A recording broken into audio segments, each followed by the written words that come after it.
아무 생각 없이 듣는 방송 새날의 네버엔딩 스토리 193회를 시작하겠습니다. 와! 네, 벌써 한 주가 딱 지났는데 너무 빠르다, 너무 예? 빠르다. 진짜. 훅훅 지나가죠. 네. 벌써 이제 5월 어떻게 보면 이제 그쵸. 요번 달 지나면 이제 다음 달 6월이죠. 네. 31일 한번. 와, 이 시간이 정말 빨리 가고 있는데, 자, 이 또 빨리 가고 있, 정말 이게 이 달력을 넘기면서 예전에는 그 달력을 이렇게 많이 봤잖아요, 집에서. 네, 요즘은 거의 맞다. 핸드폰으로 이렇게 막 보다 보니까 시간이 예전보다 더 잘 가는 것 같아요. 그러니까 달력 들여다보는 시간도 별로 없어요. 예전에는 또 또 다이어리 그 항상 갖고 다녔잖아요. 특히 네. 그 플랭클린 다이어리 갖고 다니면서 다 체크하고 막 일정 그게 마치 그 성공한 사람들의 그 생활 습관인 것처럼 막 한참 그래서 막 그 강연도 다니고 했었는데 아 벌써 이 시간이 이렇게 빨리 가고 있습니다. 자 네버엔딩 스토리는 새가 달아든다의 유일한 그 쇼양 팟캐스트입니다. 정치적인 얘기보다는 그냥 일상적인 다양한 얘기를 들려드리고 정치 얘기는 사이사이에 양념처럼 훅훅 지나가니까 여러분들 참고해 주시기 바라겠습니다. 네, 저는 진행하고 있는 개그맨 김일희고요. 야 오늘 아까 옷이 제가 이거 꽃남방인데 약간 결혼복처럼 보이네. 아, 결혼도. 화면에 보니까 결혼복이 되는 느낌. 전체 차렷. 충성. 자 김일희고요. 제 옆에는 우리 네버엔딩 스토리의 프랜차이즈 스타 오사준기님 자리해 주셨습니다. 안녕하세요. 새날의 행동대장 오사축입니다. 뭐래 또 행동대장. 아, 저기 보니까 5월에 네. 그 종합소득세 신고가 있어요. 맞아요. 네.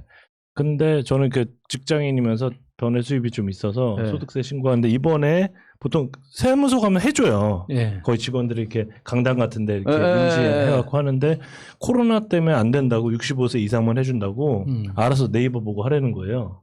했어요? 뭐 했죠. 막 어렵지 않아요? 그거 어려운데. 아, 헷갈린 거죠. 눈알이 빠지게 막 하는데 거기서 이제 저는 그 신고를 하면서 그 텍스 리턴을 받잖아요. 네. 근데 거기서 두 가지, 하나는 교육비, 하나는 기부금. 그걸 깔 때 제일 기분이 좋거든요. 예, 근데 이번에도 저기 황희두님 저 한번 질렀습니다, 제가. 작은 돈이나마 행동대장. 이 대통령이 그랬잖아. 네. 어떤 대통령인지 모르겠는데 행동하지 않으면 민주시민이 아니라고. 뭐라고 했는데. 노무현 대통령이 하신 것 같은데.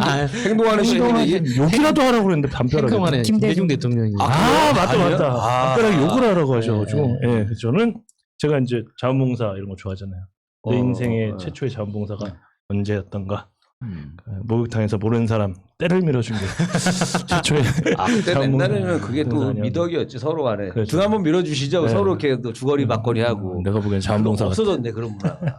자 오사춘기님 벌써 토크 들어가신 거 아니죠? 훅 들어오셨습니다. 그나 한번 들어봤고요. 자 그리고 그 옆에는 맞아, 너 그 얘기하려도 말했구나. 우리 저는 회계사한테 맡기거든요. 아, 그래요? 소득 신고를. 음. 제가 이번에 소득 보더니 깎아준다고 그러더라고요. 이미리 씨 깎아드릴게요. 바로 깎아서 했습니다. 네. 자, 그리고 옆에는 우리 마차님 자리하고 계십니다. 안녕하세요, 마차입니다. 네, 요즘 부쩍 화가 많아지셨다고. 네, 참 많이 참고 있어요. 많이 찾고 있죠. 네. 마찬이 오늘 옷 되게 예뻐요. 그러니까 오늘 아주 네. 뭐지? 실제로 약간, 보면 더 예뻐. 약간 거 이제 이발할 때 이렇게 하는 거 있잖아요. 이거 한국처럼 옷에 붙어 있어요. 뭔지 알죠? 이거 하고 그 위에다 가운 덮어주는데 맞아. 그거 네. 초벌로 덮는 거 그거 약간 느낌 나거든요. 이것만 이렇게 드러낼 수 있는. 왠지 좋습니다. 밥 먹을 때 턱받이가 안 해도 될 것 같아요. 네. 좋네요. 의상이. 알프스 소년 하이드 같아. 소년 하이드. 소년. 알프스 그러니까 소년. 생각해보면 옛날 만화 보면 다 이렇게 원피스 입고 그쵸. 이렇게 좀 청순한 그런 어린이 미래소년 코난. 그런 캐릭터들이 네. 많았잖아요, 형님. 그런 게. 거기서는 다들 반바지만 입고 나오는 애들. 걔는 남자애들은 그래도 여자분들 캐릭터는 네. 거의 다 원피스 입었었던 것 같아요, 여주인공들이. 맞아요. 예. 자, 우리 마차님 요즘 화가 많아지셨는데 제가 옛날에 했던 개그가 생각나네요. 화가 날 거면 피카소 같은 화가 나! 이때를 노리는 거예요 하면서 막 싸움 알려주던 그런 코너가 있었습니다. 자, 이어서 우리 야수님 자리하고 계십니다. 네, 안녕하세요, 야수입니다. 네네. 제가 야수님 거기 아라뱃길 많이 걸으신다고 그러셨죠? 예. 야, 제가 이제 부천 살잖아요. 부천에서 자전거 타고 가면 아라뱃길까지 연결이 된다는 거예요. 예, 맞아요. 근데 깜짝 놀랐잖아요. 야, 예. 어떻게 이걸 연결했지? 하면서 길 좋아요. 네, 다음에 한번 길에도. 가보려고 예, 자전거 타고. 예. 예. 그래서 아라뱃길 가면은 볼 게 없어요. 막상 감은 없어요. 근데 그 자전거 도로는 잘 돼 있다고. 네, 그러던데? 자전거 도로는 되게 잘 돼 있는데 네. 아래뱃길이 그 강 양쪽을 콘크리트로 이렇게 해놓잖아요. 네. 이게 수위가 변할 거를 대비해서 그러니까 그 운하로 활용하려고 만들었으니까. 네. 그래서 자전거 길 도로 자체는 잘 돼 있는데 딱히 볼 게 딱히 없습니다. 그렇구나. 한번 거기도 뭐 그런 거 좀 있으면 더 사람들도 많이 오고 괜찮을 텐데. 자, 그래서 오늘은 저희 주제를 정해봤습니다. 요즘 여러분들 요 용어 많이 이제 아시려는지 모르겠는데 현자 타임.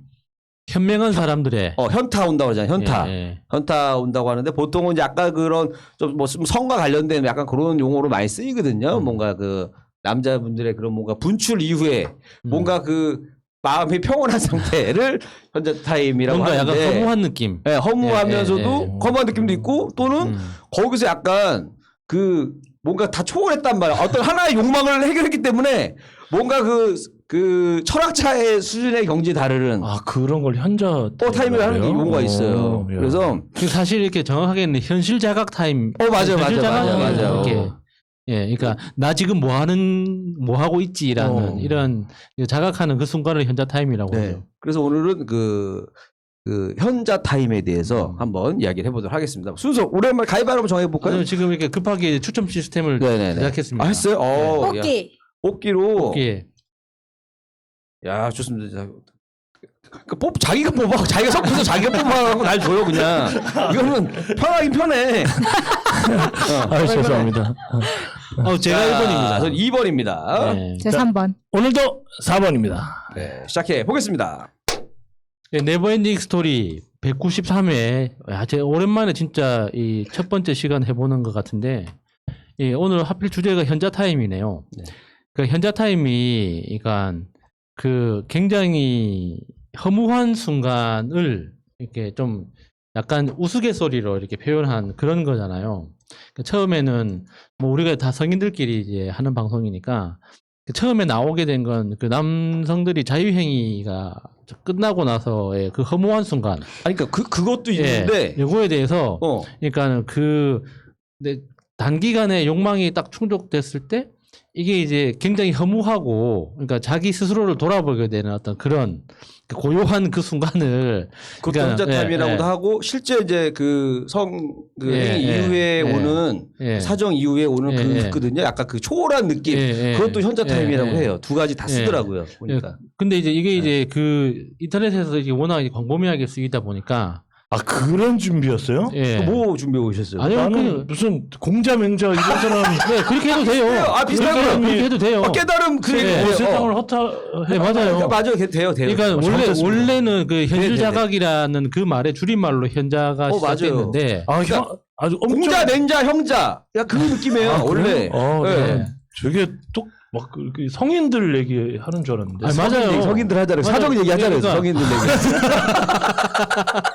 사정 분출 얘기 많이 하고 있잖아요. 성인들 얘기. 그렇게 이제 시작됐는데 그게 현실 자각이라는 그 개념이 그러니까 그 성행위 말고도 이제 여러 분야에서 쓰일 수 있잖아요. 이제 대표적으로 이제 제가 엊그저께 만났던 그 20대 청년하고 이야기를 하다가 그분은 이제 집이 화성인데 직장이 성남인 거예요.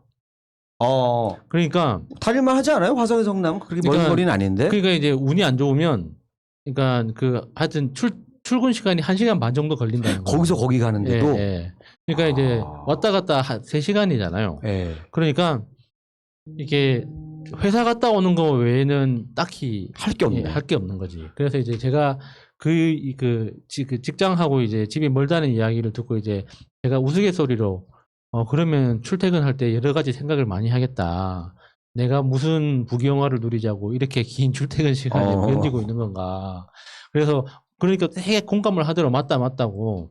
근데 이제 생각해 보면은 그 20대 초중반 정도라면 직장에서 그 급여 수준이라는 게 그러니까 집에서 독립할 정도는 아니거든요. 안 되죠. 집에서 독립하면 한 3개월 안에 다시 돌아가야 돼. 돌아가던가 아니면 현실을 맞닥뜨린단 말이에요. 돈이 안 모이죠. 그러니까 그렇죠. 버는 거 그대로 다 경비로 다 쓰이니까. 그러니까 사람이 굉장히 각박해지니까.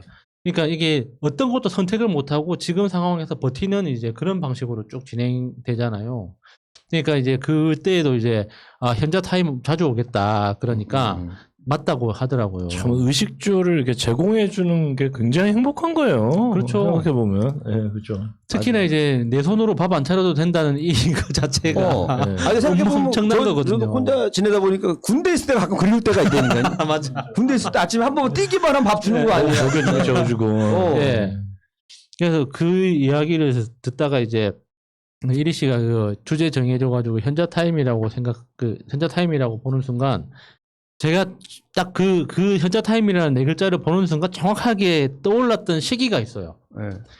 그러니까 제가 그 창신동이라고 그 동대문 시장 근처에 거기서 이제 그 노동운동 이제 노동 현장 연구하면서 이제 몇 년 일한 적이 있었는데 그때 그 직장에서 그 비영리 단체에서 나와가지고 이제 사회적 기업을 만들었어요.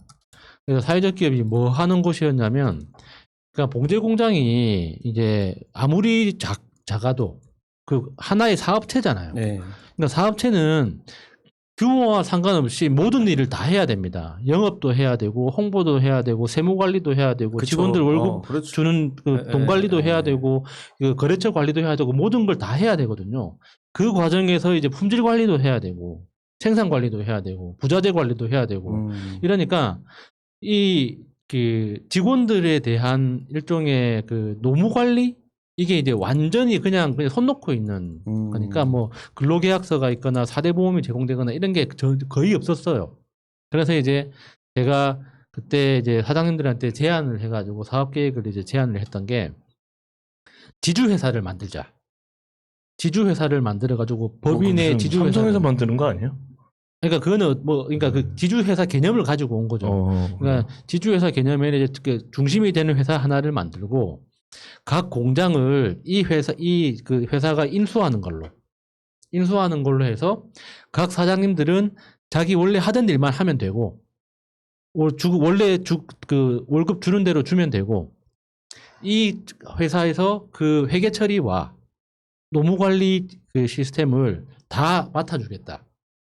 그러니까 그러면 사장님들이 해야 되는 어떤 그 경영상의 리스크가 큰 게 뭐냐면 이 사람들이 이제 그 노무 관리를 안 하다 보니까 직원들이 퇴직하고 나서 신고를 하면은 100이면 100 다 벌금을 물게 되는 거예요.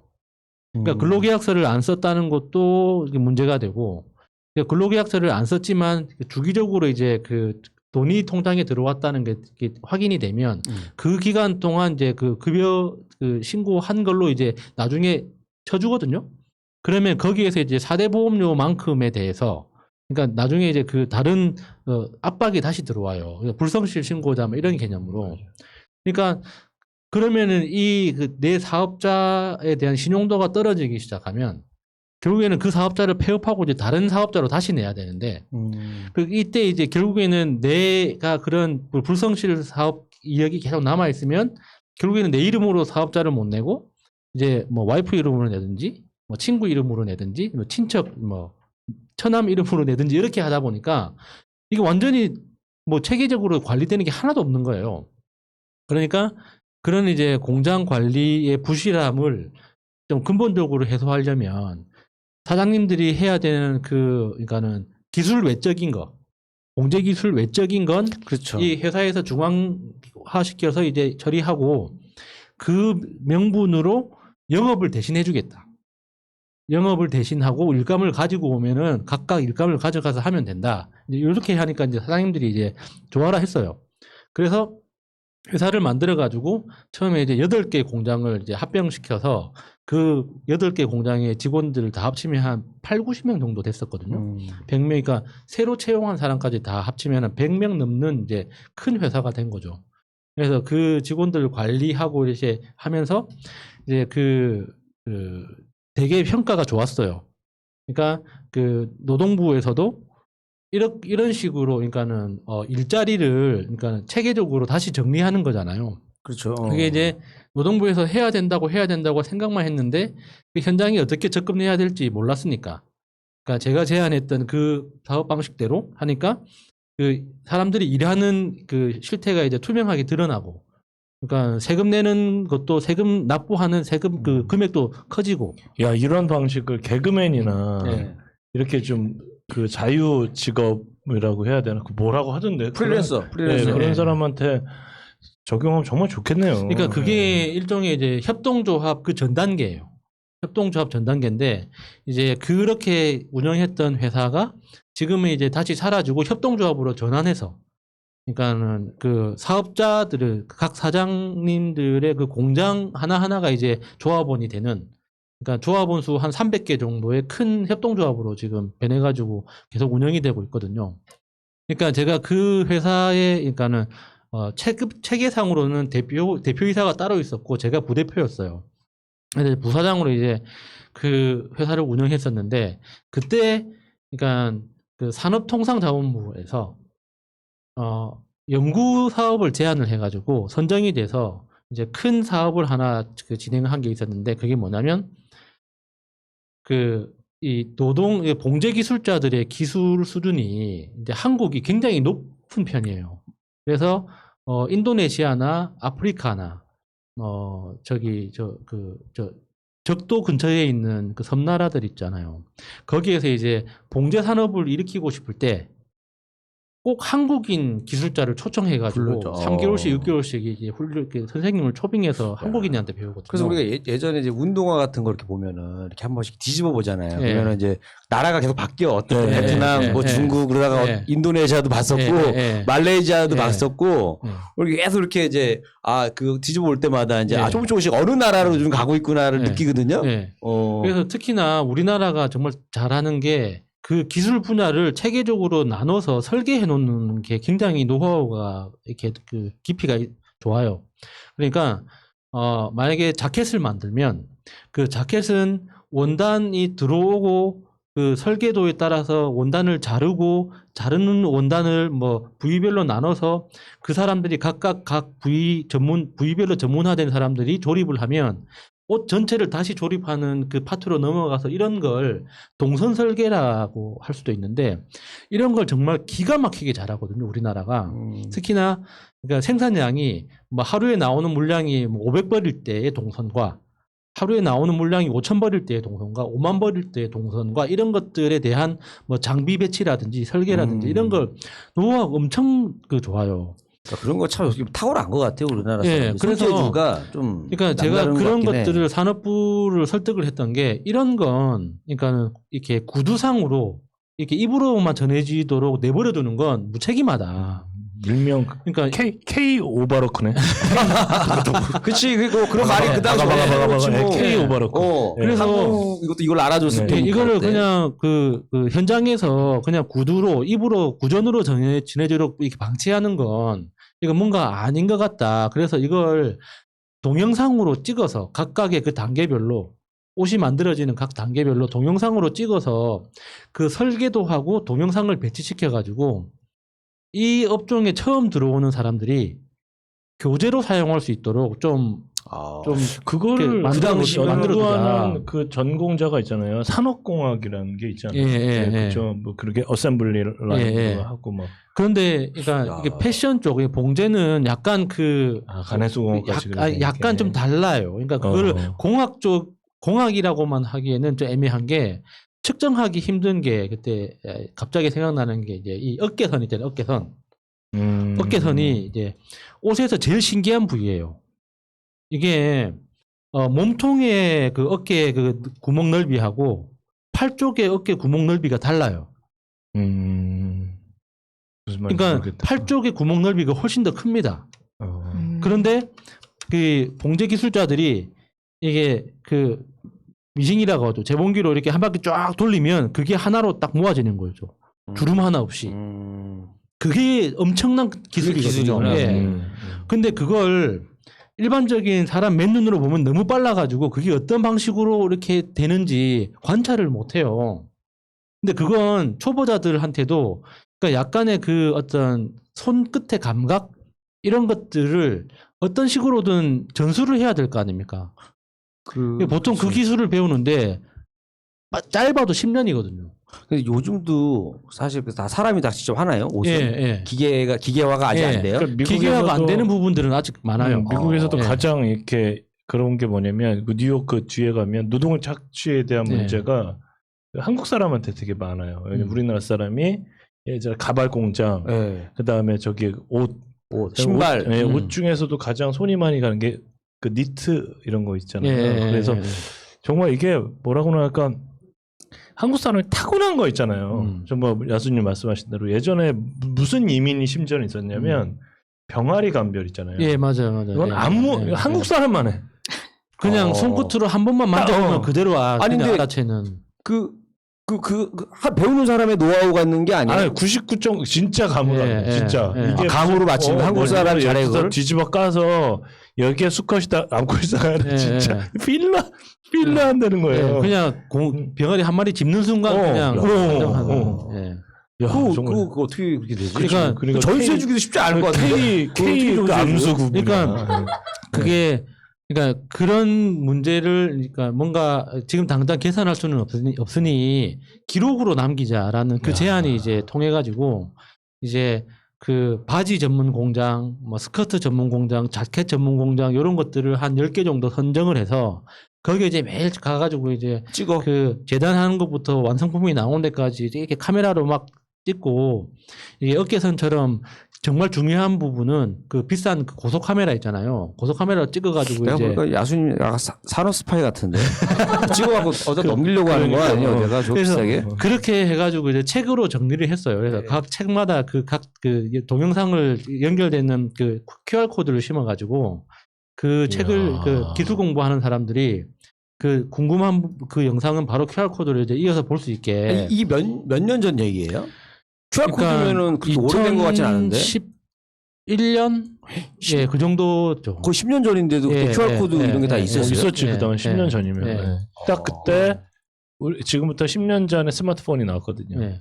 그래서 그때 이제 저는 또 영상 편집 그 당시만 해도 영상 편집을 전혀 할 줄을 몰랐거든요. 아니 전문가 영역이에요 그때만 해도. 영상 편집을 할 줄 몰라가지고 그냥 누군가 열심히 찍어 놓으면 누군가 하겠지라고 이제 생각하고 그 영상 그 촬영해주는 사람이 있었어요.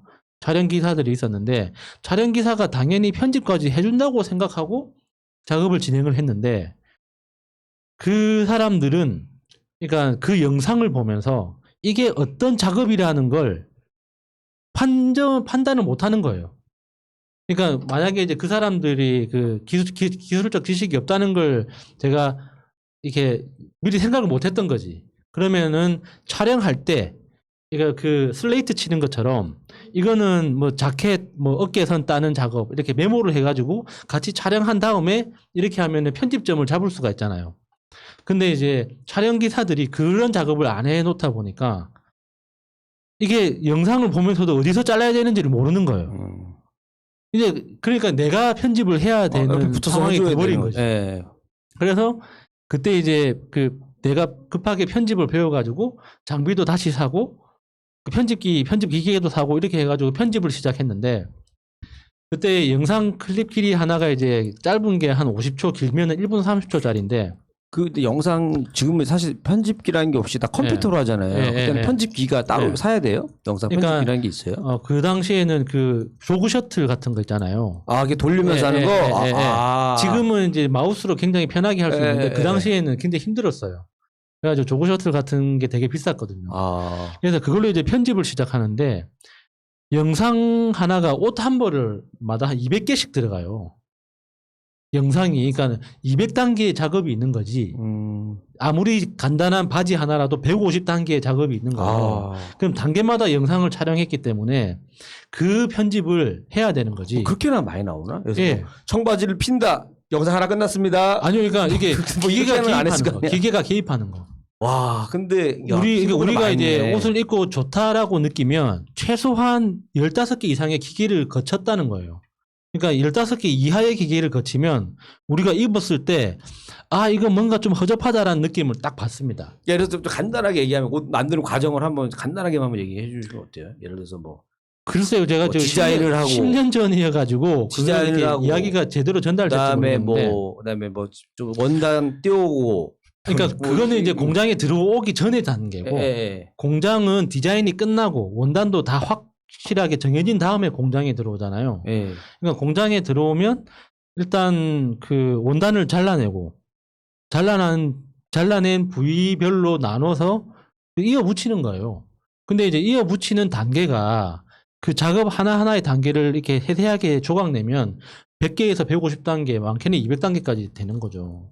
굉장히 복잡한 작업이에요, 옷 만드는 게. 근데 이제 사람 잘 모르는 사람들이 그 옷, 그거 결국에는 뭐 미싱 돌리면 다 나오는 거 아니냐, 이렇게 이야기를 하는데 절대 그렇지 않거든요. 굉장히 복잡하고 정교한 작업이에요. 그래서 그 영상들을 하나하나씩 편집을 해야 되는데, 납품 시간은 정해져 있고, 그러니까 산업부에 약속했던 그 약속 시간은 정해져 있고, 영상은 겁나 많고 하니까 이제 밤새도록 하잖아요. 그때 어느 순간 불 지르고 싶은 순간이 옵니다. 나 지금 뭐 하고 있니? 편집하다가 예. 눈도 아프고 목도 아프고. 이게 편집이 재미있다가도 짜증나고, 짜증나다가 또 재미있어지고 막 계속 이렇게 반복되거든요. 그래서 그때 정말 심각하게 내가 왜 이런 제안을 해가지고 왜 내가 이런 짓을 하고 있을까? 굉장히 심각한 현자 타임이 와가지고. 근데 다 했어요? 다 해서 납품했죠. 예. 어떻게 도움이 많이 됐대요, 뭐래 결과. 그래서 그 봉제 했는데 줬는데 그렇게 해서 줬는데 그러니까 이거 다 아는 거네. 그러니까 뭐 이런 건지 아니면은 와 이런 귀중한 자료를 뭐 어떤 그러니까 거예요? 제일 좋아했던 사람들이 현장에서 일하시는 기술자들이 제일 좋아했어요. 그러니까 자기의 기술이 그러니까 자기가 사라지면 이 현장에서 사라지면 기술도 사라지는 그런 현실이 계속 반복되고 있는데 어떤 식으로든 자신들의 기술이 이렇게 기록으로 남았다는 것 자체에 대해서 엄청 좋아가지고 어떤 사장님은 자기가 돈 3억을 들고 왔어요. 한 번 더 하자고. 하면 되잖아요. 그런데 제가 그때 국회에 들어가는 바람에 네, 못하게 됐는데 그 정도로 그 기술자분들이 좋아하셨어요. 예. 맞아 뭐. 제가 그때 심각하게 느꼈던 현자 타임 이야기는 여기까지 하겠습니다. 자, 네버엔딩 스토리 193회. 자, 오늘 주제 현자 타임입니다. 저기, 김일희 편인데요.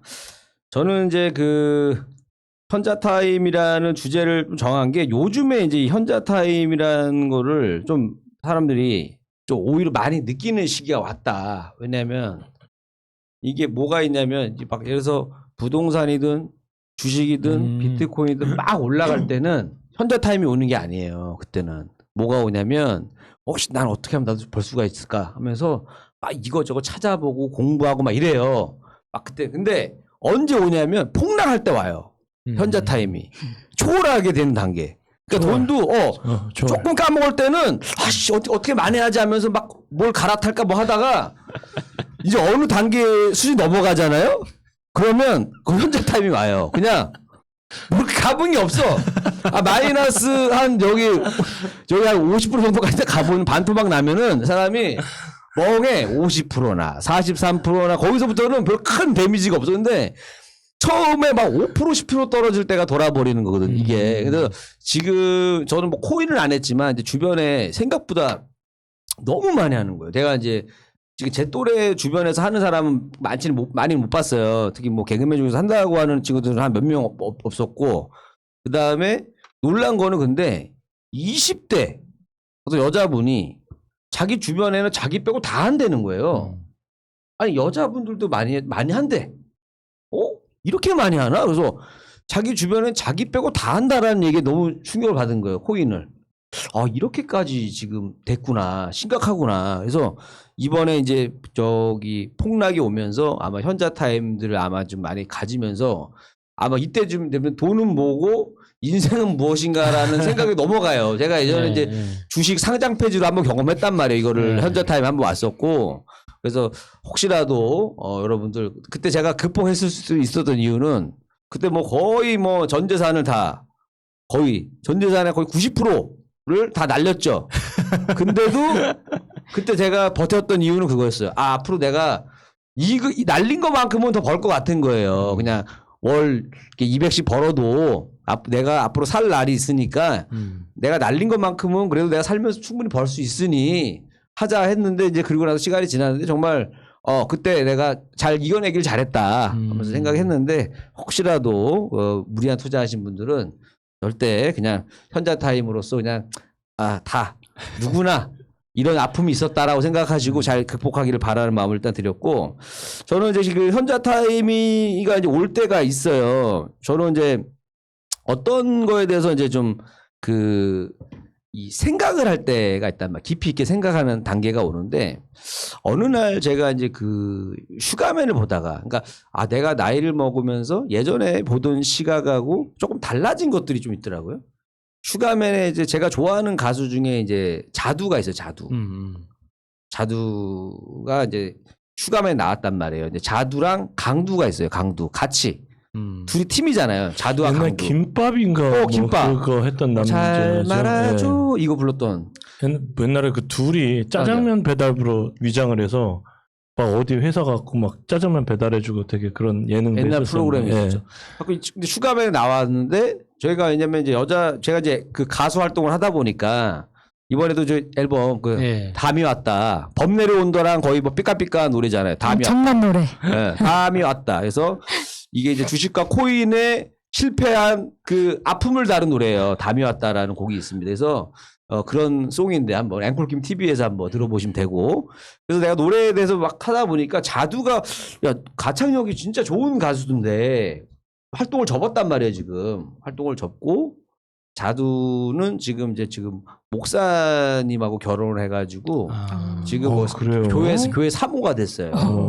교회 사모가 교회 됐어. 사모가 됐어. 근데 그게 뭔가 직업처럼 들린다. 그러니까 직업은 아닌지 어쨌든 간에 아예 본업을 이제 거의 안 하죠. 그래서 근데 이제 거기에 슈가맨 나왔는데 그 얘기를 해주는 거예요. 강두랑 나와가지고 강두가 그 당시에는 이제 그 방송 펑크도 많이 내고 그러니까 좀 약간 불성실한 것 때문에 좀 있었나 봐. 그러니까 예를 들어서 녹화 막 하기 전에 막 갑자기 나타나고 안 올 줄 알고 막 주변 사람을 다 초긴장 시키고 이런 일들이 많았었던 거예요. 그래서 예전에 저 같으면 강두가 문제가 많네. 왜 그랬지? 왜 이렇게 약속해놓고 안 해? 사람들한테 저렇게 힘들게 이렇게 했는데 옛날 같으면 왜 이렇게 이런 기회를 바짝 해가지고 같이 열심히 해서 성공해야지 왜 저렇게 했을까 했는데 제가 시간이 딱 지나면서 이렇게 보면 제가 요즘에 뭘 하기가 싫거든요. 뭘 새로 의욕이 없어. 뭐 하려다 보면 그러니까 그럴 때가 있더라고요. 저도 그래요. 그럴 때가 있죠. 그래서 예전보다 의욕이 난 떨어졌는데 이제 방송이라는 거는 미친 듯이 막 하다 보면 어느 순간에 내가 지금 뭐 하고 있지? 이게 와요. 근데 강두도 그때 그게 왔나 보다. 왜냐하면 그 눈매나 이런 거 보면 방송하는 사람들을 보면 이게 막 정말 뭐 잘해보려고 이 기회 안 놓칠 거예요. 막 김희애처럼 막 이렇게 하는 애들이 있는 반면에 그냥 가서 그냥 하라니까 하고 뭐 이렇게 하는 과들이 있어요. 근데 이제 강두 가수분을 내가 그때 눈빛 봤을 때 그냥 막 그렇게 막 악착같이 해야겠다 방송 이런 건 아니었던 것 같아. 그냥 하다 보니까 제가 이거 하고 있는 건데 어느 순간 이제 좀 이게 방송이 좀 약간 좀 뭔가 좀 재미도 없고 뭐 이런 단계가 오지 않았나 개인적으로는. 근데 그 기분이 왔다라고 내가 느껴지면서 그게 조금 이해가 되는 거예요. 예전에는 뭐 이해를 못했거든요. 그 마음을 내가 왜 당연히 열심히 해야지 저렇게 했지만 지금은 강두라는 사람이 오히려 더 인간적으로 느껴지는 거야. 저렇게 방송에 저런 시스템이 있는 데서 PD가 있고 기획사 사장이 뭐라고 하는데 저기서 막 늦게 오고 뻥크 내고 어떻게 저런 행동을 할 수가 있지? 하면서 그 사람이 약간 되게 매력적으로 느껴지면서 차라리 내가 이상해지는 건가요? 차라리 내가 이상해지는 건가? 이거 뭔가 이상해. 그래서 그거네. 고등학교 때 늦어가지고 선생님이 맨날 맞고 뭐 때리세요. 뭐 이런 거. 약간 그런 거예요. 나는 원래 내가 오고 싶은 시간에 올 거야. 때리세요. 맞고 그냥 공부하는 거야. 그냥 매번. 근데 그게 그때는 왜 이렇게 바보같이 와서 일찍 오면 되는데 왜 맞을까 했는데 그 사람이 약간 철학인 거야. 내가 지금 와서 보면. 제가 그래서 고등학교 때 맨날 맞고 다닌 거예요. 이해가 된다니까. 이해가 돼. 그때 타임이 왔다니까. 국민정음 안 해왔다고 두드러 팼다고 왜 내가 맞아야 되냐고. 수업 시간 좀 잔다고 그렇게 사람 화날 때까지 때릴 게 뭐가 있습니까? 그러니까 이제 사람 피가 나는데 계속 때렸다니까. 그때는 이제 그런 사람들이 이해가 안. 근데 지금 이해가 안 되는 건 이거는 계속 안 되지. 연필 깎기 샤파를 애칭 이건 자 이것도 이거는 내가 아무리 현대 타임이 와도 이해가 안 되는 부분이고. 인정. 하여튼 이제 조금 이제 그런 사람의 그런 그 사회에 대해서 뭔가 그 자기만의 색깔을 하려는 사람들을 조금은 이제 이해를 하게 되는 거예요. 다름을. 그러니까 리밋이 있잖아요. 그래도 이렇게 전인권 뭐 이런 사람 보면 약간 좀 뭔가 이렇게 유니크하잖아요. 예, 독특함이 근데 있죠. 아까 그 말씀하시는 그 야수님의 얘기는 유니크한 게 아니라 그거는 솔직한 사이코 옛날 얘기 옛날인데 내가 인정합니다. 인정합니다. 내가 그때 그랬잖아요. 공포 영화의 첫 장면을 쓰고 싶다고. 그 뭔지 알지? 살인범의 어린 유년 시절로 해갖고 나오고 싶을 정도로 잔인한 장면인데. 하여튼 이거 궁금하신 분들 많을 텐데 하여튼 아무 이유 없이 저기 연필 깎기로 애를 찍었던 얘기가 있어요. 하여튼 자 어쨌든 폭력은 나쁜 겁니다. 자 하여튼 그거를 내가 보면서도 아 나도 좀 바뀌었다는 걸 느꼈고 그 다음에 이제 제가 예전에 또 현자 타임이 왔던 게 뭐였냐면 그게 있었어요. 이제 우리 형 이제 일을 제가 가끔 도와주러 갈 때 느낀 거 뭐냐면 좀 그거요. 우리 형이랑 같이 일하신 분들이 다 중국 분들이에요. 중국 분들이 지금 그러니까 근데 이분들이 일을 잘해요. 그러니까 조선족 분들이 하시거든요. 근데 한국 분들이 별로 없어. 그리고 이제 가끔씩 이제 이렇게 하루 부르는 분들이 있단 말이에요. 그러니까 저희 용어로는 데모도라고 하는데 딱 와가지고 하다가 아 이런 거였는지 몰랐어요 하고 그냥 간대. 일하기로 왔다가 와서 그냥 가는 거예요. 근데 이런 분들도 뭐 다 그런 건 아니지만 조금 예전에는 사실은 이제 그게 저도 그걸 오래 해봤잖아요. 제가 네. 고등학교 때부터 했으니까 거의 한 20년을 그걸 해봤지만 예전보다 사실은 더 편해졌어요. 그 노가대가. 옛날에는 예전에는 저기 딱 아침 8시에 무조건 시작하고 그다음에 이제 거기 밥 먹어. 12시에 밥 먹고 그다음에 약간 무조건 자요. 오침 있어. 밥을 먹으면 한 30분에서 뭐 해가지고 한 1시간 정도 쉬어요. 쉬고 그다음에 중간에 찹을 먹고 그다음에 6시에 딱 끝나. 이게 원래 정석적인 그거였는데 요즘에는 어떻게 됐냐면은 참을 없애고 1시간 빨리 끝내더라고요. 그러니까 5시에 끝나는 거예요. 그래서 좀 예전보다도 좀 어떻게 보면 1시간 또 일도 더 줄고 뭐 일 장비도 좀 예전보다 더 좋아졌어. 내가 봤을 때는. 근데 그거를 보면서도 야 예전에는 저런 것들 다들 이제 다 한국 분들 나는 옛날에 내가 20년 전에는 다 기술자들이 한국 사람이었단 말이에요. 그때 제가 따라다녔을 때는 일 잘하시는 아저씨들이 다 한국 분들이었는데 지금은 조선족 분들 2명이 그거 하고 있고 근데 그분들도 일도 잘하고 그러니까 거의 목숨 걸고 옛날에 우리 한국 사람 한국 아버지들처럼 목숨 걸고 하는 거예요. 그러니까 뭐 위험한 일 있잖아요. 밧줄 타는 거 이런 걸 다 하는 거 그분들이. 그래서 바빠. 왜냐하면 이분들 일을 잘하니까 현장을 우리 형 것만 하는 게 아니라 이 사람 저 사람 걸 다 다니다 보니까 굉장히 바빠요. 그래서 야 예전에 우리 마치 예전에 미국에서 이제 한국 분들이 되게 막 열심히 살아가지고 세탁소하고 뭐 하고 하면서 막 이렇게 성장했듯이 아 이게 중국 분들 중에서도 이렇게 기술적인 거 그러니까 건설 현장에 가면 거의 대부분이 이제 외국인들이 이제 많아졌거든요. 그러니까 그 봉제 공장에도 네. 그 조선족이나 중국 사람 또는 몽골 사람, 카자흐스탄 사람이 많아요. 네. 왜 그러냐면 그래요? 근력이 엄청 좋아요. 그러니까 그 봉제 기술을 배우면서도 여자분들이 봉제 기술을 배우다가도 이 원단 그 롤이 들어오잖아요. 웬만한 무겁다면서요. 엄청 무거운데 웬만한 남자들도 혼자서 못 들거든요. 근데 몽골 분들은 그거를 그냥 와 진짜 대단하더라고. 그러니까 이제 그런 것들이 내가 딱 보면서 야 이제는 앞으로 점점 그러니까 우리가 너무 또 편한 것만 추구하다 보니까 어떻게 보면 그런 실질적인 그 사람의 기술이 들어가야 되는 부분도 있죠. 어떻게 보면은 이제 그 AI도 할 수 없는 부분들 있잖아요. 있죠, 이 기술들을 예. 아까 한국 사람들이 놓치고 오히려 다른 분들이 자꾸 이렇게 하게 되는 게 아닌가. 그러니까 뭐 예를 들어서 도배라던가 뭐 그 타일도 마찬가지일 타일도. 거예요. 분명히 그쪽들도 그러니까 인테리어가 말은 세련되고 좋은데 실제로 보면은 공사하는 거란 말이에요. 굉장히 힘들죠.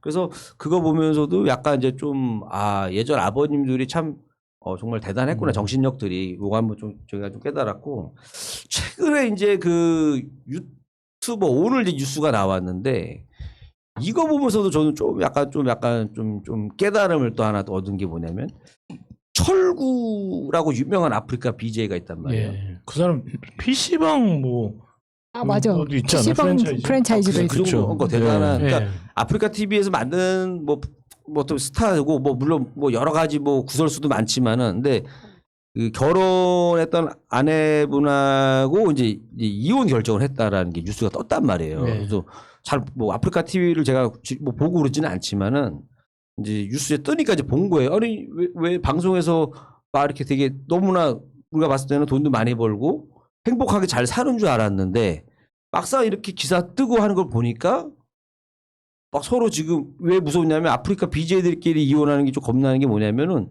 서로 자기 방송국이 있는 거잖아요. 그러니까 서로 폭로를 하는 거야. 그러니까 일반 폭로는 기자를 만나서 해야 되다 보니까 이게 좀 가려지기도 하고 변호사를 만나서 뭐 얘기하다 보니까 아 이건 하지 맙시다 뭐 여러 가지 예를 들어서 박수홍 선배 그 사건도 봐도 어느 정도 약간 서로 좀 조절하면서 반박을 하고 이게 있는데 여기는 화나면 바로 카메라 켜서 그냥 바로 방송 서로 들어가다 보니까 서로 폭로전이 많은 거예요. 그래서 아 무슨 바람 펴고 두드러 패고 막 그러니까 뭐 그런 거예요? 둘까지 아닌데 네. 이제 그 여기서는 이제 그 뭐 아내 쪽에서 바람을 폈다 이거고 또 여기서는 또 뭐 남편도 문제가 많다 막 서로 막 이거에 이 얘기인데 근데 거기서 내가 보는데 웃긴 게 뭐였냐 그거였어서 2-3년 전인가 그 아프리카 TV BJ 중에서 무당도 있어요. 아 그래요? 아프리카 TV에 무당분이 하세요 BJ야. 근데 이 무당분이 그 철구라는 분이 왔을 때 인터뷰한 거 중에 뭐가 있냐 궁합을 딱 보는데 둘이 잘 살면은 100년을 해로하면 자기 손에 장을 지진다고 정말로 강력하게 얘기한 거예요. 그래서 한 번 정도는 웃기려고 그럴 수가 있잖아요. 근데 아 절대 안 맞는데 둘이는 야, 너무 사랑하고 너무 우리 결혼 약속하자 그래서 우리 궁합이나 뭐 보자 손잡고 갔는데 뭐 그런 얘기하면 정말 미치겠다 정말 미치죠. 근데 이제 이게 딱 지금 보니까는 저 무당분이 지금 굉장히 용한 사람이 됐어요. 왜냐면 이렇게 돼버리고 나니까. 그래서 근데 그때 왜 그러냐면 마치 본 사람처럼 딱딱 얘기해. 둘 다 너무 강한 거야. 그러니까 성격이 안 맞는 성격이 있잖아요. 그러니까 떨어지면 보고 싶고 만나면 싸우는 관계. 약간 이런 관계라는 거예요. 근데 그때 얘기했던 게 그 무당분이 애를 하나 더 가지면 사이가 좀 좋아질 수 있는 게 있다. 셋까지 아니야 나무꾼과 선녀처럼. 셋. 나무꾼이야. 하여튼 근데 금방 그러면서 막 뭐 이런 얘기가 막 오가면서 아니 우리가 또 나는 또 철구가 아프리카 BJ들 우리가 뉴스 보면 막 무슨 뭐 돈이 막 엄청 많이 터지고 막 뭐 별풍을 얼마나 쐈네 뭐하네 뭐 몇 억을 벌었네 이런 얘기를 맨날 듣다 보니까 되게 돈도 많고 잘 사는 줄 알았는데 뭐 도박을 해가지고 돈을 또 다 까먹었다 그러고. 옛날에 그런 이야기도 있었어. 철구가 다니는 아이가 애가 있더라고.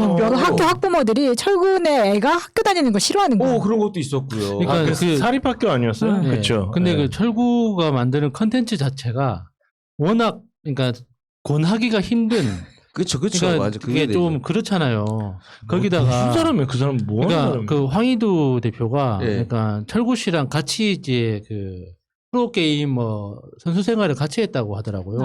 맞아요. 그래서 예, 황희두가 그런 이야기 하는 걸 들은 적이 있는데 평소 카메라가 없는 상태에서는 엄청 순한 사람이래요. 맞아. 그러니까 그 얘기 사람들하고 했었어요. 눈도 네. 잘 못 마주칠 정도로 수줍 부분도 많고 굉장히 순한 사람인데 카메라만 들어오면 그렇게 사람이 돌변한다고 하더라고요. 개그맨이에요 그 사람? 아니야. 저기 프로게이머 하다가 이제 아프리카 방송에서 이제 1등. 그러니까 뭐 웃기는 거야? 뭐 웃기는 걸로 하는 거야? 웃기는 거, 그냥 뭐 독한 거, 썰푸는 뭐 방송이라고 강한 하는데. 거, 뭐 이런 걸로 해서. 그냥. 근데 이제 어쨌든 그쪽의 세계에서는 1등 하시는 분이니까. 근데 이제 내가 뭘 봤냐면 아까 뭐 실제로 돈을 많이 못 모은 것도 있지만은 방송에서 이제 재밌게 하려고 막 이렇게 막 아내분한테도 막 뭐 2년 전에는 한단 말이에요. 거기다가 이렇게 막 그 장인어른 불러가지고 막 삭발. 그래, 이걸 장인어른 하는데 삭발이 충격이었어. 장인어른 아니 어른을 불러. 그걸 해요. 근데 그걸 애들이 막 보고 막 연출하고 그런 게 아니라 아니 얘기를 왜냐면- 했겠지 미리 얘기를 했겠지. 아니 근데 그걸 하고 나서 장인어른이 나가서 울었어. 그걸 웃자고 아니, 해야 근데 되나? 나도 뭐 자세히 안 접속수 봐서- 늘리려고 막 그런 거야? 접속수. 근데 그렇죠. 오르고 막 애들이 별풍 쏴주고 왜냐면 이제 그동안 방송에서 전혀 볼 수 없었던 거를 하는 거예요. 어느 방송에서 자기 머리를 깎겠어요. 그거 못하지. 미스터 빈도 아니고. 예. 이거를 이기려면 이제 자긴 브라질리안 왁싱 해주는 건 이길 수 있는 이 정도 해야지 이기지 이제 못 이겨. 그 선을 많이 넘어놨기 때문에. 근데 이제 그 여기서 이제 제가 이제 본 거는 그거였었어요. 아, 결국에는 방송에서 재미로 막 서로 막 폭로하고 웃기려고 막 했단 말이에요. 그러니까 제가 이제 요 사건에서 이제 깨달은 건 그거였었어요. 장난으로 시청자들 때문에 재미를 주려고 와, 분명히 막 우리 아내가요 이렇게 지금 왔어요 이렇게 하면 재미가 없잖아. 아, 인연이 왔는데 막 이렇게 해야 된단 말이야. 방 재밌게 하려고. 근데 이게 자꾸 같은 말이라도 이게 아무리 카메라 앞에서 했지만 자꾸 이런 식으로 말하다 보면 그래, 상처가 돼. 감정이 계속 쌓이겠구나. 맞아. 내가 이 그러면 안 생각이 되지. 들었어요. 아무리 좋을 이게 수가 없어. 아무리 우리가 카메라 때만 보여주는 거야라고 하지만 그렇죠.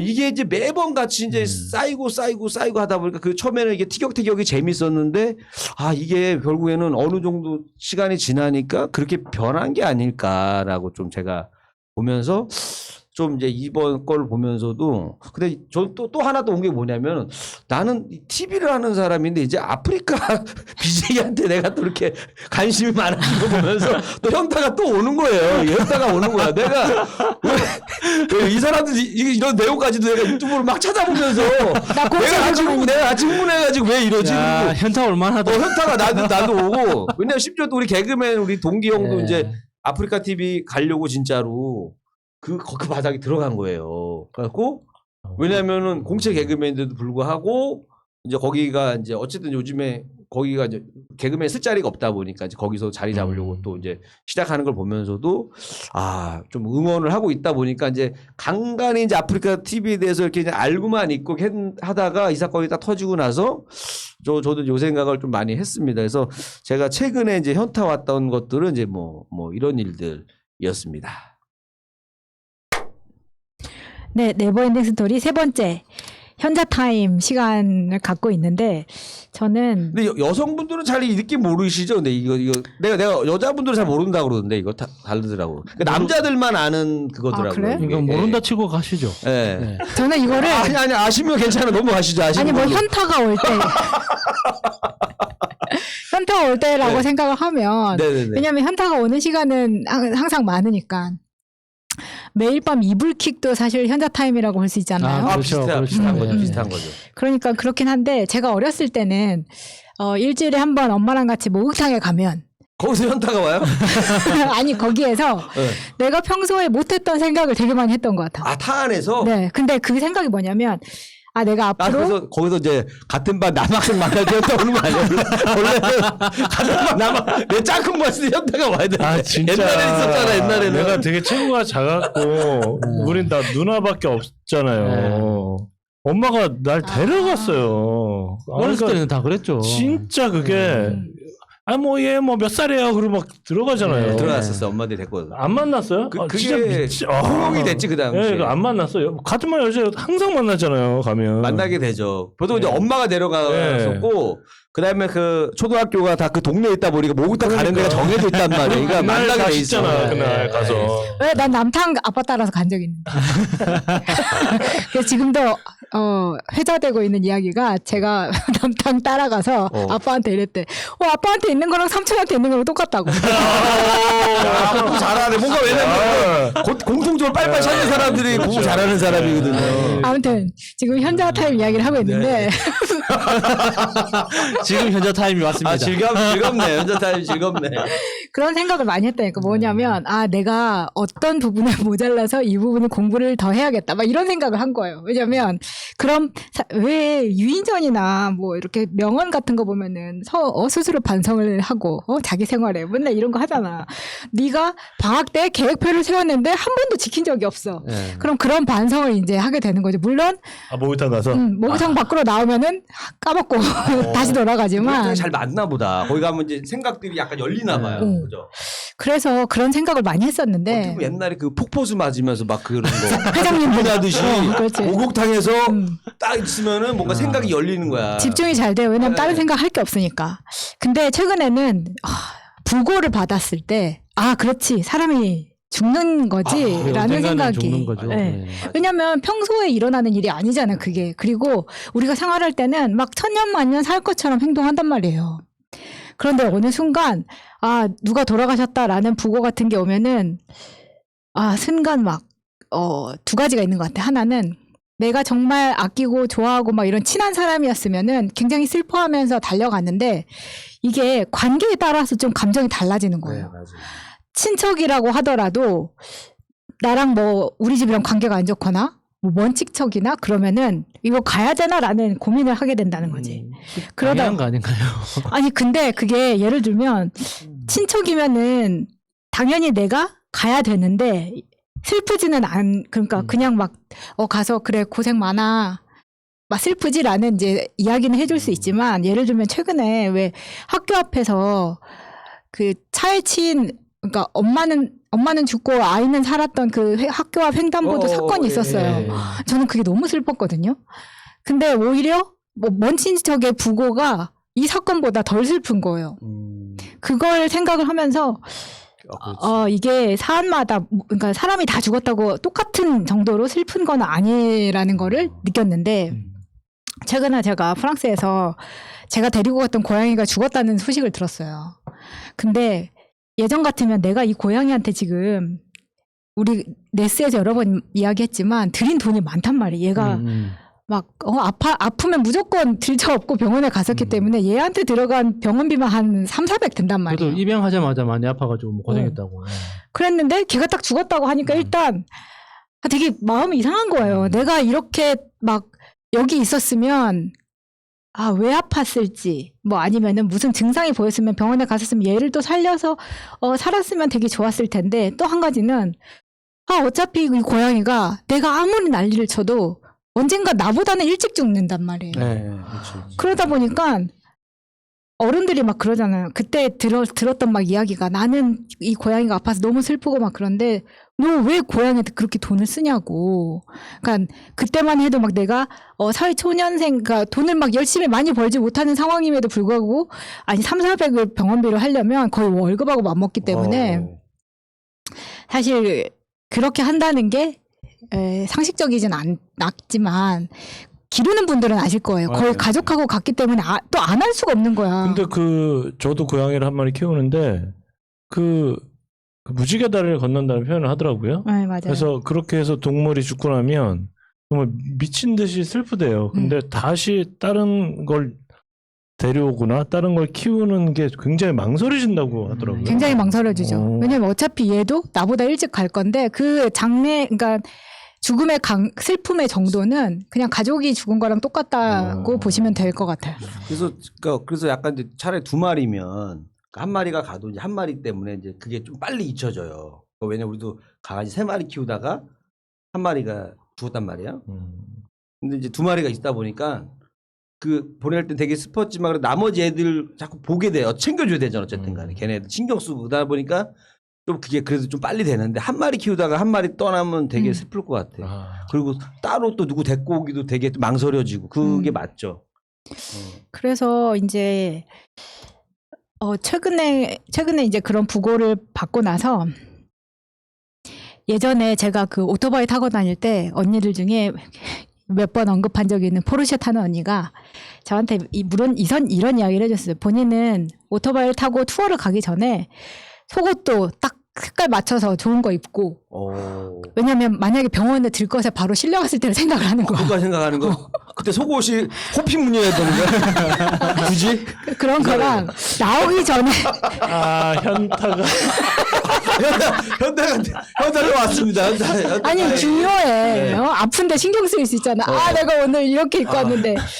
그래야지 편안하게 좀 주사도 맞을 수 있는 거 아니에요. 속옷이 안 입으면은 그것 때문에 신경 쓰여가지고 마취가 안 돼. 자꾸 속옷 걱정하느냐고. 그거랑 본인은 나오기 전에 집안 정리를 꼭 한다는 거예요. 그러니까 신변 정리가 굉장히 자주 하는 거야. 이 사람이. 근데 나는 그게 저렇게 해야겠다는 생각도 들더라고. 그게 그 스티브 잡스가 했던 이야기랑 비슷한 맥락 아닐까요? 매일 아침 거울을 보면서 오늘이 마지막 날이라고 계속 되새기다고 하잖아요. 매일 하는 건 좀 힘들 것 같긴 한데. 그러니까 오늘 내가 이 일을 하다가 죽어도 후회 없는 일을 해라. 그러니까 이 그거래잖아요. 얘기잖아요. 그 얼마 전에 그 꼬리에 꼬리를 무는 뭐 이야기인가 그런 게 있는데 휴거란 걸 토픽으로 네. 해서 했어요. 아, 그 근데 그게- 프로그램 정말 좋은 프로그램인 것 같아요. 그래요? 그래서 그게 휴먼시아 거지라는 뜻도 있는데. 그래요? 무슨 사람이 무슨 하늘로 올라가도 아, 그거 하는 무슨 교회 미담 교회인가 무슨 네. 거담 다미선. 교회인가? 다미선 교회. 아, 다가올 미래. 다미 교회. 다미선 교회. 그래요? 예. 그렇게 했는데 거기서도 휴거를 앞두고 있으니 단 한 명도 거기 있었던 성도였나 봐요. 옛날에 그걸 갖다가 했었던 사람이 얼굴 가리고 나오더라고. 단 한 명도 싸움이 없었대 그 안에. 그게 너무 좋았대. 아. 어차피 죽을 거니까. 그렇지, 그렇지. 우리는 10월 20며칠인가 죽는다고 하더라고요. 근데 그 재밌는 한 명도 싸움 안 건 했다. 그 휴거가 올 거라고 했는데 그 교회 목사 있잖아요. 그 사람 결국 사기죄로 감옥까지 갔다 왔지만 그 휴거일이 다가오기 한 달 전에 출판물 등록을 해서 계약금을 수백만 원을 받은. 또 필리핀에서는 주님이 예. 차가 막혀서 못 온다고. 진짜로 필리핀에서도. 예. 아니 그렇다 보니까 그때는 내가 어차피 뭐 휴거로 천국에 갈 거니까 여기에 있는 재산을 모두 다 목사님한테 주고 가잖아. 근데 그게 웃기는 게 그게 목사님은 휴거로 안 올라가? 왜 목사님한테 주고 가냐고. 자기가 그랬대잖아. 자기는 해당 사항이 없다고 자기 말로.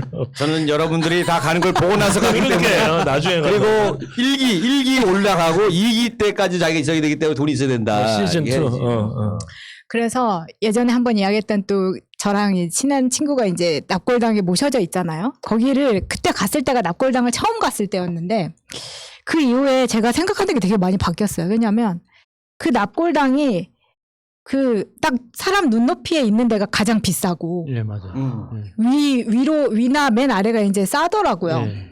근데 어떤 가족이 뭐 싼 데로 넣고 싶겠어요? 근데 그게 365일 중에 사람이 찾아가는 날이 얼마나 될까를 생각해 보면 5일도 안 될 거란 말이에요. 그렇죠. 보통 2번 가면 많이 가죠. 1년에. 그니까. 예. 3번 가겠구나. 기일에 한 번 가고 예. 명절에 한 번씩 가고 100원 정도 가죠. 근데 나는 그때 한 번 가고 못 가겠더라고. 왜냐면 그 언니를 매일 생각하지만 내가 뭐 마음속에 있는데 거기 가서 그걸 본다는 그게 너무 낯선 거예요. 믿겨지지도 않고 근데 하니까. 저는 이게 고인을 기리는 가장 좋은 방법은 일상생활에서 이야기를 자주 하는 거라고 생각해요. 그러니까 일상생활에서 가족들 만날 때나 안 그러면 친구들이랑 이야기할 때도 내 어렸을 때 이야기를 할 때 이제 뭐 어머니 이야기, 아버지 이야기 이렇게 이제 에피소드를 섞어가면서 일상생활에서 고인을 계속 되새기고 하는 게 가장 좋은 이렇게 기념의 방법이지 이게 제삿날 지켜서 제사상 차려서 이렇게 절한다고 해서 그게 좋은 일은 아니라고 보거든요. 그러니까 그리고 꼭 납골당 가서 봐야 돼. 만약에 집에다 놔두면 안 되는 거예요. 그러니까 그게 이제 위생 문제가 있어요. 아, 그러니까 그 납골하는 그게 이제 뼈가루잖아요. 예. 그러니까 뼈가루를 봉인하는 그 용기 자체가 엄청 튼튼하진 않아요. 그래서 요즘은 그걸 압축해가지고 다이아몬드로 만들어주는 회사들도 있고 그러면 위생 이슈가 없어지잖아요. 그거 강아지가 많이 예, 하지. 예. 아, 그런 방식으로 하는 거죠. 그리고 또 이게 납골당 하니까 생각나는데 납골당이 그러니까 위치 눈높이가 제일 비싸고 이게 그 눈높이에서 떨어질수록 계속 가격이 떨어지잖아요. 그 납골이 있는 그 창문 있잖아요. 그 창문이 1층이냐 2층이냐 3층이냐 3층에서 어떤 풍경이 보이느냐에 따라서 또 방마다 가격이 다 달라요. 그러니까 저는 그걸 보면서 와 진짜 이건 장사밖에 안 되는구나. 사람 목숨, 사람 죽음 가지고 장사를 끝까지 해먹는다라는 생각밖에 안 들더라고요. 그게 도대체 거기에서 좋은 풍경이 보이고 안 보이고가 1층과 3층 사이에 도대체 무슨 가치가 차이가 난다고 모든 게 가격이 차이가 나는 건지 진짜 이해하기 힘들더라고요. 또 거기에 넣어놓는 게 마음이 편하지 않을 것 같아가지고 그럼 나는 어떻게 해야 되나? 왜 그래요? 아니 누구나 그런 생각을 할 수가 있잖아요. 근데 내가 수목장 합시다. 수목장. 저 수목장 3주 전에 내 선배 그 형수가 죽었어요. 그랬는데 그 아이스하키 하던 뭐 그런데 내가 지금 3주째 슬럼프예요, 진짜 그것 때문에. 계속 충격이지. 예, 아니 그분이 뭐라고 자주 뵙던 분이 그렇게 물론 되면 뭐 그럴 수는 있었죠. 근데 갑자기 돌아가셨어요? 아니 원래부터 이제 계속 이제 그 아팠어요? 백혈병 있어서 그 준비하자 했는데 그래도 시합장에서도 보고 그랬었는데 굉장히 슬럼프예요 저는 한 3주째. 아니 그러니까 그럼 나는 어떻게 해야 될 거냐를 고민을 할 수 있잖아. 네. 근데 수목장 하자니까. 슬퍼 갑자기. 나도 수목장- 나처럼 그런 얘기하지 마. 아니 수목장이 왜냐면 고조 할아버지 기억나요? 고조 할아버지 어디 본 묻혀 적이 있어야 있는지 기억하지. 아니 고조 할아버지 어디 묻혀 있는지는 아냐고. 아 진짜 그러네. 나도 장손인데 시골 어디 계시는지 진짜 근데 모르겠어요. 나 앞으로는 더더욱 더더욱 그럴 것 같아서 그런 생각을 해봤고 또 하나는 제가 이거 시사할 때 뭐 어떤 모르는 사람 우리가 잘 모르는 어떤 유명인에 대한 게 나오면은 그 사람의 뭐 이력이나 가족 사항을 어떻게 체크를 하냐면 부고로 체크를 해요 보통. 근데 이 부고에 개인정보가 너무 많이 들어가 있는 거야. 그러니까 예를 들면 내가 모 의원 저쪽에 있는 의원을 한번 부고로 검색을 했을 때 나중에 내가 이 사람의 조카 사위가 로키드 마틴을 다니는 것까지 알아낼 수 있게 되더라고요. 그러니까 이게 우리가 요즘 개인정보에 대해서 굉장히 민감하긴 하니까 어디까지 오픈해야 되나? 그럼 막 우리 가족들도 찾아보잖아요? 그러면 막 나와. 근데 나는 그런 것들도 개인정보에 대한 거. 왜냐면 옛날 신문에 보면은 나오잖아요. 그렇죠. 옛날 신문에 이선희가 이선희 가수 예. 주민등록증을 가지고 이렇게 하고 찍은 게 있다니까. 이렇게 하고 지금으로 나와요? 주민등록증을 가지고 접니다 하고 이렇게 찍은 그러니까 거예요. 예전에는 진짜 기사에 그렇게 있었어요. 뭐 김일희 가로 열고 28세 서울시 강동구 뭐 오렌지 그래. 아파트. 무슨 아파트 몇 동 몇 호까지 나온다니까? 예전에 그 가요 프로 보다 보니까는 그 사람의 이메일 주소가 나와요. 그거 해주더라니까요. 이메일 그때 초창기 때 옛날 프로 보면 뭐 이메일 주소를 알려주지? 그래서 만약에 그것까지 신경을 쓴다면 모르겠어요. 지금도 아직도 이제 부고를 할 때 보면은 신문에 쫙 내니까 검색하면 나오는 경우가 많은데 안 하는 사람도 많아요. 이제 그런 거에 악용될 우려를 하는 사람들은 안 하는 것 같고 그런 생각해봤고 그래서 내가 내 동생한테는 요즘은 핸드폰을 만약에 야 언니가 이렇게 되면 네가 핸드폰을 이렇게 풀어. 뭐 패턴도 알려주고 카카오 통장의 패턴을 알려주고 그다음에 모든 비밀번호. 그러네.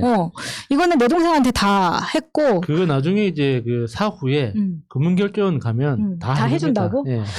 그리고 문제는 뭐냐면 내 핸드폰으로 아는 사람들한테 다 연락해야 되잖아. 예. 그렇죠. 그것도 통신사에 연락 다 해줘?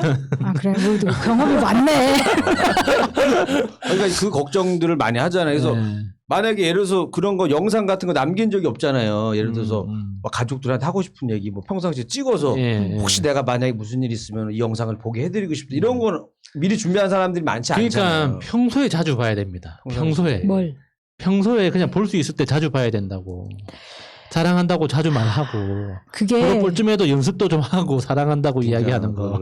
왜 그러냐면 의외로 갑자기 죽는 케이스가 있었어요. 많죠.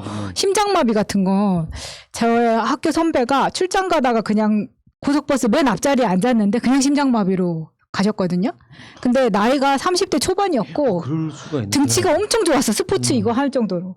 그러니까 그때 사실 그런 소식을 들었을 때 그렇지. 할아버지 돌아가셨을 때만 기억하는 내가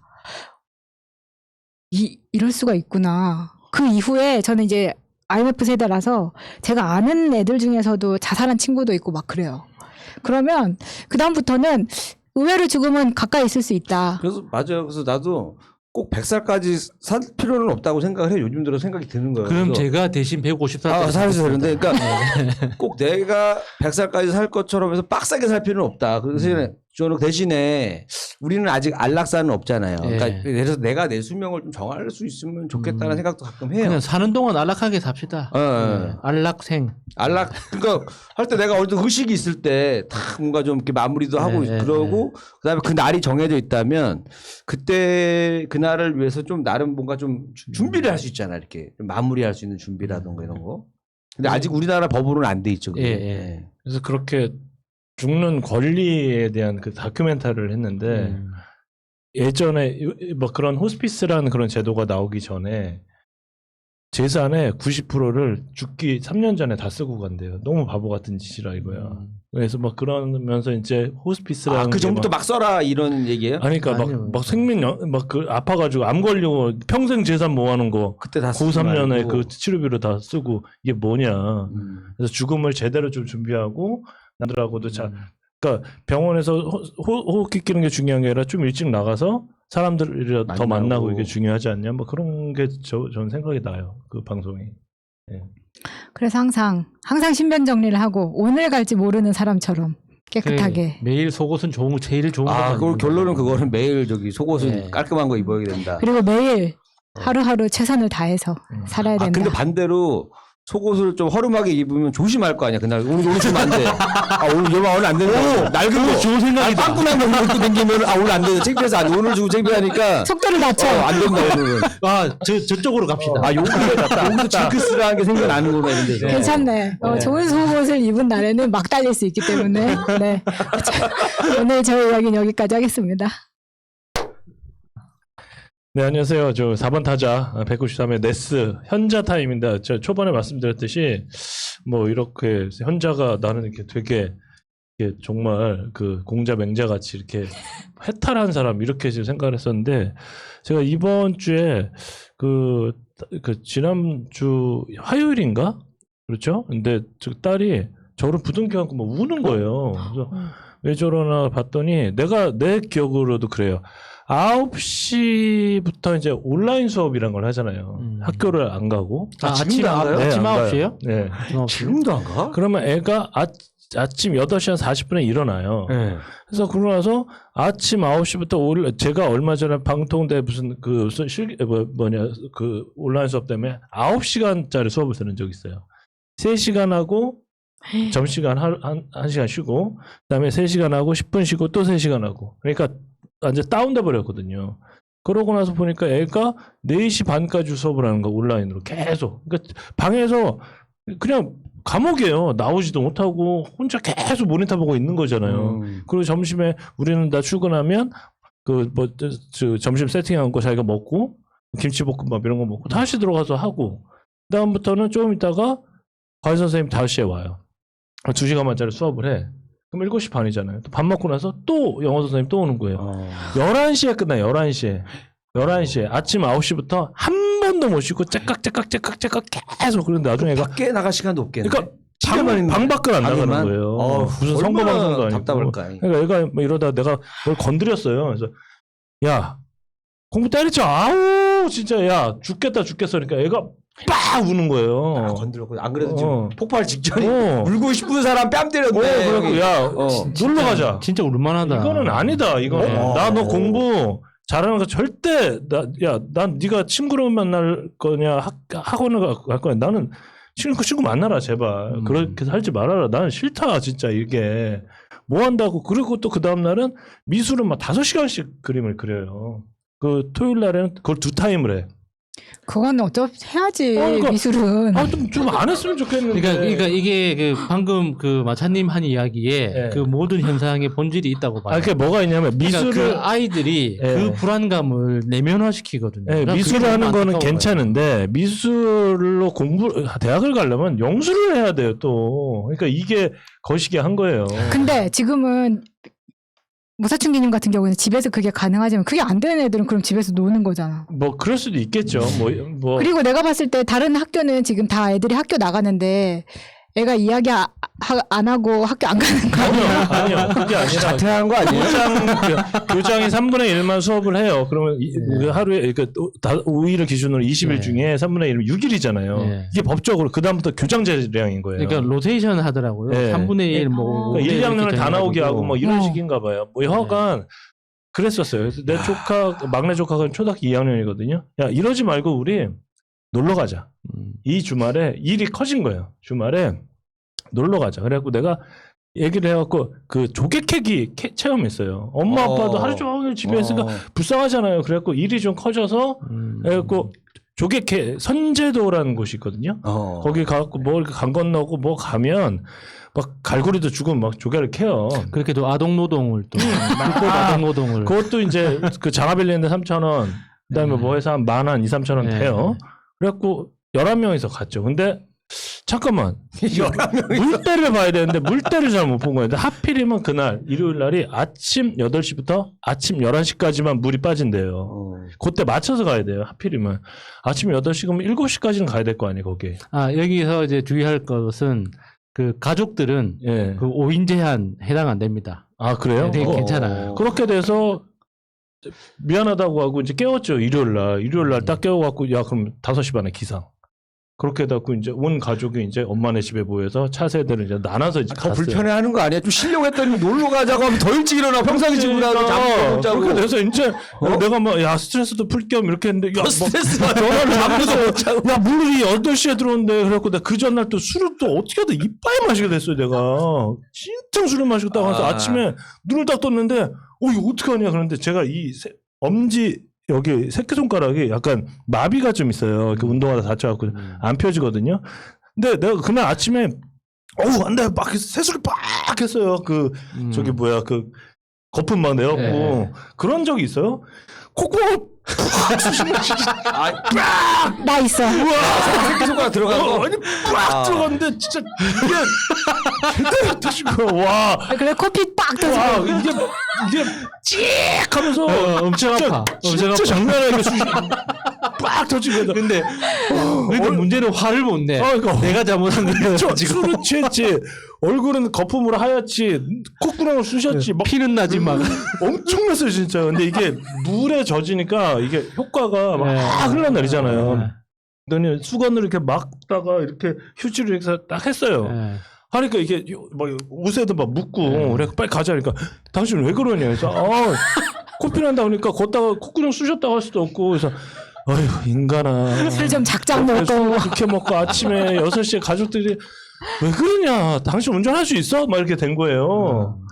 아유 그래갖고 이렇게 있는데 막 뭐라고 하니까 나는 너무 그렇잖아. 대체 뭔 짓을 했길래 밤새도록 술판 마시고 와서 아침에 커피까지 쏘냐.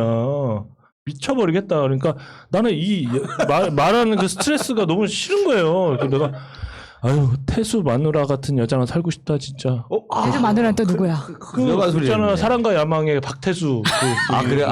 옛날 김청으로 나오고. 드라마 하면 괜찮아. 그래 너무 그래갖고 실제 인물 얘기한 줄 알고 깜짝 놀랐어. 그래갖고 이제 조개를 캐러 갔어요. 온 가족이 다 모여서 우르르 갔더니 엄마도 되게 재밌어하고 그러다가 이제 그 와이프하고 이제 딸하고 저쪽 가서 깨고 엄마 아빠는 저쪽 가서 깨고 이제 하는데 내가 이제 투덜투덜 거렸죠. 그래서 야 아침부터 코피 나고 뭐 좀 미치겠다고 왜 이렇게 나한테 왜 이렇게 지랄이냐고 내가 막 그랬더니 누나가 진짜 또 폭발했어 누나도? 그 진흙이자 진흙 등짝을 딱 때리면서 야 이 미친놈아 시대 식구 11명이랑 아침 5시부터 가갖고 여기서 조개 캐어가 좀 너 같으면 이 쌍놈 새끼야. 더 힘들게 사람들을. 배구한 누나들. 맞죠. 그 누나가 나보고 진짜 그 여동생하고 또 지랄지랄하는 거야 또. 근데 이야기 들어보면 오사춘기님이 잘못한 거 맞아요. 그래요? 예. 아니 나는 가족들 내가 물때가 그때 들어오는지 내가 어떻게 알아요? 그러니까 가려면 그 딸이랑 그 형수님이랑 셋이 가든가. 왜 이렇게 다 데리고 가서 진짜? 아니 엄마 아빠도 좀 외로운 것 같고 내 막내 조카 그러니까 그러지 마. 그러니까 그 가족들 가려면 이제 이번 주에는 우리 가족이랑 가고 다음 주에 이제 부모님 모시고 가고 이렇게 하면 좋죠.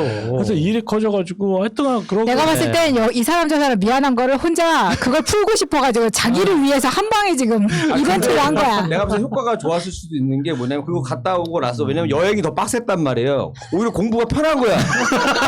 아빠 그치?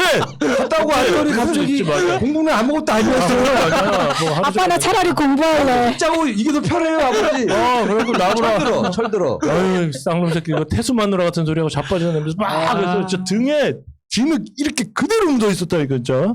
그래서 이제 조개 11시까지 캐고 조개를 많이 캤어요.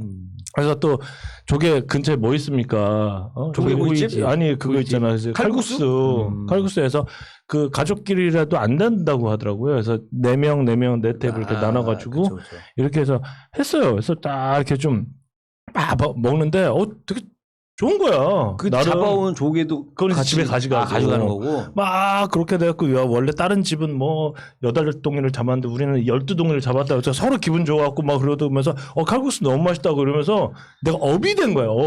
업이 돼갖고 또 마셨어? 엄마 멀리 갈까? 막 이렇게 한 거야. 내가. 큰일 나네. 또 일을 또 크게 멀리 갈까? 벌렸어. 어디에서 여수 있는데 여수하고 고성에서 매를 본다 매를 좋다. 그러니까 갑자기 여수 밤바다. 여수도 가고 막 먼 고성에 데를. 가고 그 녹차밭에서 사진을 찍고 우리 식구들 가자. 그랬더니 엄마가 아빠가 방긋 방긋하면서 그래요 가! 막 이렇게 된 거야 이제. 아, 이 집 며느리였으면 난 죽었어. 누나들 또 그래갖고 괴로움 있겠네. 작은 하고 누나도 계시지. 이제 손 들었어. 그래, 우리도 갈게. 이제 우리 차 이제 크니까 이렇게 갈게. 그렇게 되면서 이제 재미가 있었나 보다. 서로 이제 내가 업이 된 거야 이제. 와이프한테는 안 물어봤죠. 그치. 그래서 막 했지. 막 내가 막 저기 호텔 내가 잡고 걱정하지 마. 그래서 올 때는 막 비행기 타고 와. 그러면 나는 형수님 편이야.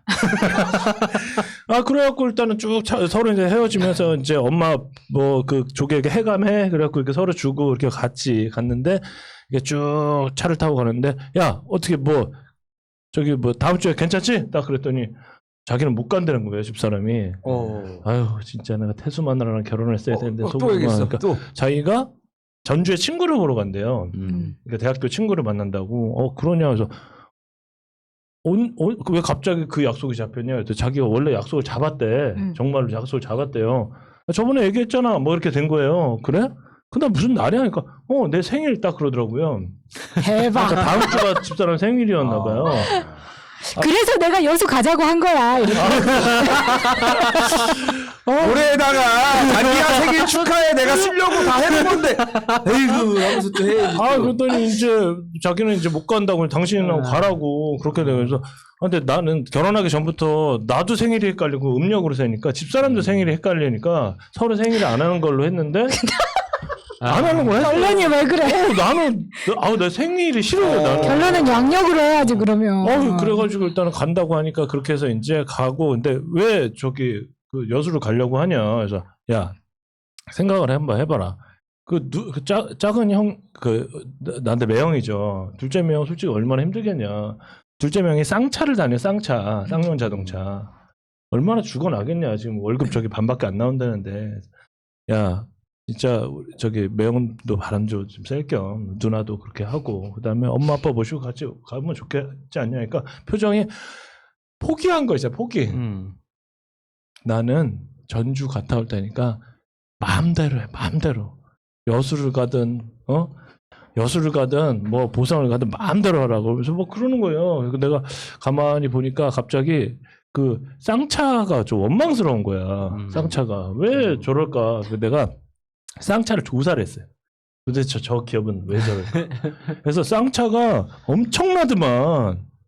쌍차가 우리나라를 대한민국을 말아먹었더만 보니까. 그거 원래 여기가 엄청난 그 1970 몇 년생인데 아빠가 1910 몇 년생이면 그 일정 시대잖아요. 일정 시대, 일제 시대. 네. 근데 아빠가 이 양반이 저기 뭐야 그 회장 이름이 김성근 회장이에요. 보성 전문학교 그 당시에 고려대학교 있잖아요. 거기 상과 출신이에요. 그러니까 엄청난 친일파였던 거야. 그렇게 돼서 이 사람이 또 이렇게 뭐 그 무슨 뭐 옷가게 이런 거 하고 그 다음에 저기 무슨 통신 이런 것도 만들고 그 다음에 저기 쌍용양해라고 시멘트 회사를 딱 만들면서 잠깐만 뭐 이런 졸부들이 하는 짓 있잖아요. 나 저기 교육 사업에 투자할래. 그래서 이 사람이 국민대학교를 만들었어요. 쌍용자동차 쌍용 그게 국민대학교 쌍차 거예요. 그래요. 네, 어쨌든 국민대학교 자동차과가 하나 있어. 유명한 게 있어요. 네, 그래서 디자인도 그런 유명하고. 근데 이제 31살에 이 김성훈 회장이 또 뭐가 있냐면 박정희 대통령 있잖아요. 형하고 또 아삼육이에요. 아삼육. 그렇게 돼서 정치 자금을 엄청나게 떡주물르듯이 주물렀다고 하더라고요. 근데 이 아들이 이 사람이 1975년 61살에 죽었는데 아들이 31살이야. 이 사람이 이름이 김석원 회장인데 이때부터 승승장구를 했대요. 이 사람이 자동차에 미쳐있는 사람이래요. 그렇게 돼갖고 이 사람이 신화를 하나 썼는데 무쏘. 무쏘 대박이었지. 벤츠 엔진 들어가잖아요. 예, 그쵸. 대박이었어. 아직도 굴러다니는 무쏘가 있을 정도. 대박이에요. 디자인이 지금 봐도 예뻐. 원래 이 무슨. 사람이 그 용평 리조트를 쌍용 있잖아요. 그 용평 리조트에서 그냥 그 리조트 사업하고 있었는데 아빠가 덜커덕 이제 돌아가시는 바람에 이거 갖다 인수를 받아서 딱 했는데 예전에 쌍용 중공업 있었잖아요. 그 STX로 넘어갔죠. 쌍용 건설했죠. 그 저기 뭐냐 그 싱가포르의 그 무슨 마리나 무슨 그래. 그 쌍용에서 그 수영장 엄청 그 세개 이렇게 돼 있는 거.